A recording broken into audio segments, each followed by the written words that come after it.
Do you struggle with cravings? Most people answer yes to this question. And interestingly, they feel that they have psychological cravings. But what I found in my practice is that we actually struggle more with physiological and habitual cravings rather than psychological cravings. So how do we know the difference? Because they all feel the same. The physiological craving is a craving where your body needs the energy. It generally happens when you don't eat for long periods of time. And I'm sure we've all experienced this, where we haven't eaten for a long period of time. We are ravenous now, and we can literally eat anything we want. And we're far more likely to choose the less healthy food. That's a physiological craving. And when you get into that habit of not eating enough during the day and eating too much at night, you tend to your body gets into that physiological craving of sending out cravings at the end of the day, even after supper, to get more energy in so that it can hold the energy, so that it has energy available for during the day when you don't feed it.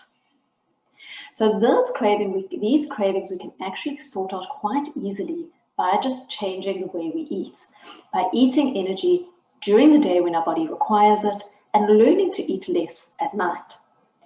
What comes with this is a little bit of habitual cravings. So habitual cravings are cravings where we've paired them up with events. So good examples include having a biscuit with your tea or coffee.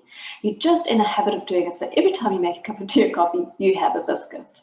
Or having popcorn when you go to the movies. That glass of wine at the end of the day when you get home from work. Eating at night in front of the TV is also a very big one. And this is actually where people struggle the most. So because we've gotten into this habit, the craving is not only driven by the physiology, but also because of the habit of enjoying it. We enjoy eating foods while we're watching TV. But we need to learn to break these habits. We need to learn that we can watch TV and that is actually our nurture, and we don't have to eat at the same time. We are definitely not hungry. Most people have had a good supper when they are relaxing at the end of the day. And so there's no need for food. It is purely a want, a craving because you've just done it for so long. So once we correct the physiology and break these habits, we can actually see that there's very little cravings left. Majority of my clients come back after 2 weeks and say, no more cravings. It was so easy not to eat after supper. First 3 days are usually the hardest, but after that, we're out of that immediate craving. And even though the craving still comes in, it's much easier to stop it because you haven't done it now for a couple of days. So those are the physiological and the habitual cravings.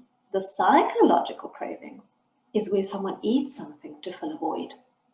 Something is missing in their life and food is the answer or has become the answer to it. Now, this is a very real craving and they're not as easy to correct, but there's definitely a whole lot of strategies that we can put in place to help you become aware and stop the psychological eating. If you think about it, the psychological eating can also have become a little bit habitual at times because it becomes the help when we're struggling, but we actually need to just learn how to help ourselves with other nurtures or other things so that we don't go to food all the time. It takes time to conquer these, but it's worth the work because once you're free of these cravings, you will feel so much better.